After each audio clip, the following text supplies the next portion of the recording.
Hello everybody, welcome back to Robert's Train Set. Let's now see the new acquisitions that have come to Robert's Train Set since the move. I shall wheel them past the camera for you. So, I can definitely hear a train coming. What's coming? Oh look, we've got Flying Scotsman. Well, that's not new. But these are. I felt we needed some cheap carriages to go behind Flying Scotsman and Mallard. So I bought 6 of them.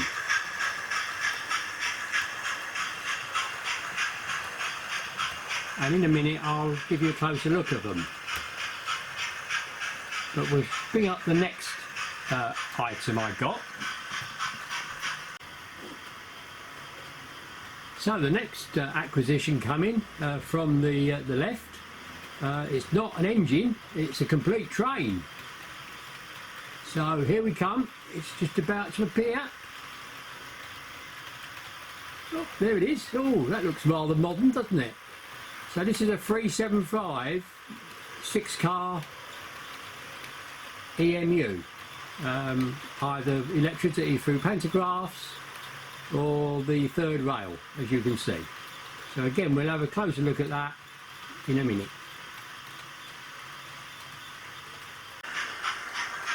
So we'll take another opportunity to look at the Flying Scotsman when it goes past, and I'll just stop one of these carriages to show you. Here he comes.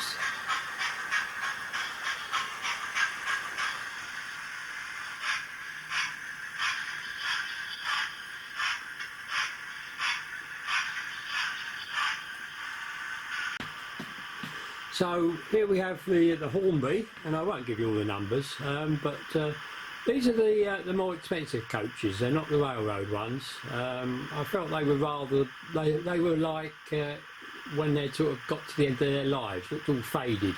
These are when they came out the factory. Really nice teak, nice and shiny, and individual door handles. I'm sure you've seen the reviews of these, so I thought about time I had some. So yes, I bought 6.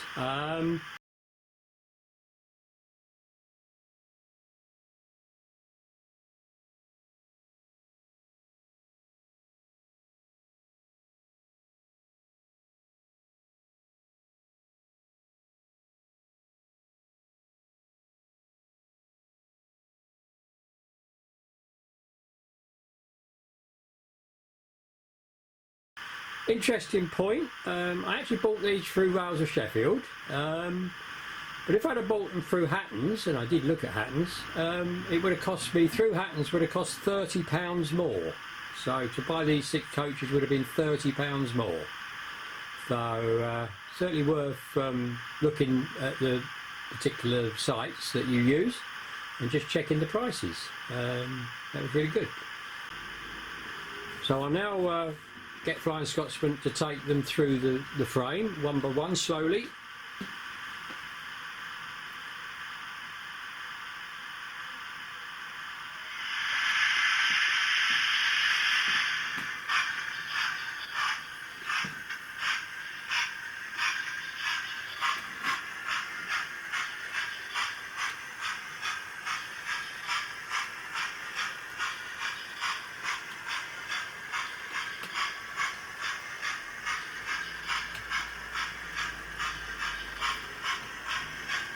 And off they go for their trip to Scotland.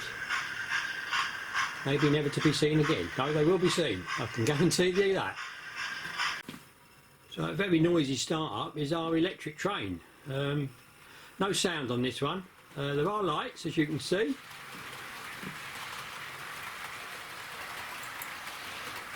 And it does rather accelerate quite quickly as well. So this is the 375, basically either a commuter train or semi-fast, I would think, on the Kent line, you know, the Eurostar line. Made by Hitachi apparently, according to the box. And I thought it was a nice looking model. And reasonably priced. For a whole train it's sort of just over well, I would say about £200. Again, I bought the 4-car pack. You buy this in a 4-car pack, and then you buy a coach pack with an extra 2 coaches. So I bought the 4-car train at Hatton's. They were about 50p more than Royals of Sheffield, but there was a reason for buying it there. But the train pack, the 2 coaches, I saved myself probably another £5 going to Royals of Sheffield. So they came from 2 different destinations, so it's worth doing. So overall, I saved 35 quid by just shopping around a little bit, so well worth it. So is this a great model? It certainly looks great. I've had some issues with derailing, quite a few in fact, more on my outer loop than on these inner loops. So it says something about my track, I suppose. They're very, very light, and the only other downside of this is that the motor car only has 4 drive wheels, of which 2 have got rubber tyres on. So we're still getting rubber tyred trains from Hornby, and this is obviously a Hornby train. But I really think it's nice, and I wanted something a bit more modern than I've got. I've got the 68, haven't I, and the 66, but I just wanted something, a passenger train a bit more modern than I've had. So it's well worth getting it. Quite pleased with it once we get the issues sorted out. So the next bit is I'll just show you some of the updates I've done, or some of it is just maintenance really, but yeah, so we'll go and have a look at that. I'll have the trains running around without any sound on.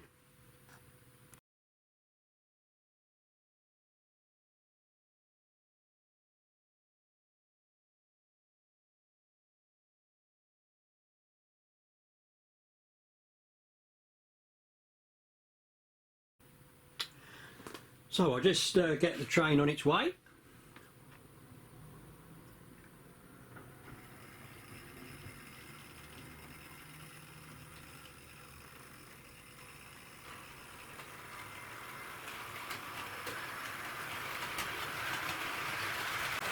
So the first job, you might notice this curved point, it doesn't have a point motor anymore, and I think we're just about to get Flying Scotsman crashing through the scene, so we'll let him go, or her go, along with our nice 6 teak coaches. And of course the 375 is going to get in on the act, of course.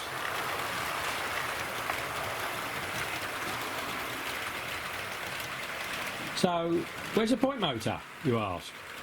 Well, let's go under the layout and have a look.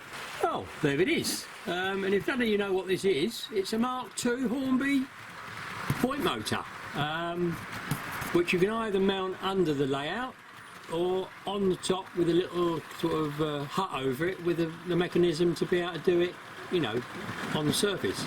Didn't want it on the surface, too big, not enough room. So I've done it underneath. I had a slight problem though. The lugs that are meant to be bent so that you fix it to the underside of your board aren't bent, they're on the edge of the board. So it was so near that I couldn't actually get the motor in place. So you might notice there's a screw there with a lot of washers in, and off to one side holding it. I was having a lot of trouble fitting this, took hours and hours to fit this. And the thing I was doing is I was putting a screw in and it was hitting the mechanism, so it didn't actually work. You're not meant to put them in the end, are you, in the edge? Positive throw, far more so than the surface mounted. And you're wondering, why did I buy this one? Well, basically nobody had any surface mounted Hornby points, so it was a no-brainer really, and no more expensive, so great. And the other bonus, just as the 375 goes through the shop, is that I used to have trouble with coaches grounded on this point motor, so it's well worth removing it. I will at some stage put some new track mat over it to hide the hole and the bare piece.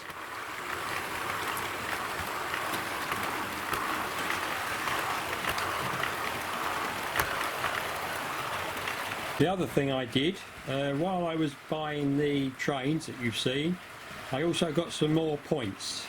Remember Barry Davis saying once it's always worth having a few spare points in case they wear out. Well, this one had worn out and was giving me a lot of grief on most trains. So I decided the time was right to replace it with a new one, which is what I've done. And by and large it seems to have made a lot of difference. So pleased with that.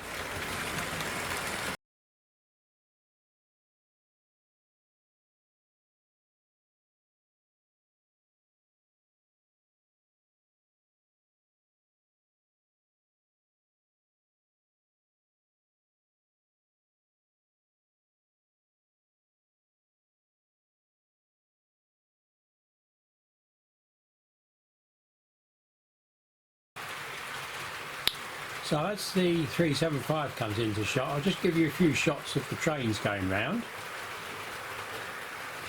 And as you would have seen just before this, I've been busy painting the little people. I showed you the photo. So they are really fiddly, aren't they? You want to do N-gauge ones? Definitely not.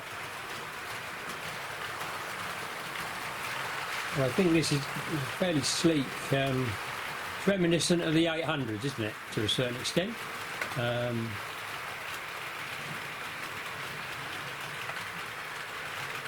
And it does have its own couplings, which I do think can cause a few problems. And you can't change them. It's a pucker thing for it. But the one thing I was worried about is, would I be able to uncouple them fairly easily? And yes, you can. On the straight, the carriages come apart quite easily. The power cars to the carriage, a little bit more care needed, but they do come apart certainly a lot easier than, say, the container wagons that I've got, the Bachmann ones. And also they go together a lot easier. They have a vertical coupling rather than a horizontal one, and it's so much easier to line it up and push it together. So really good, well done Hornby. But it would have been nice if those couplings had gone into an end pocket, is all I would say, and then we could have chosen what we wanted to put on it.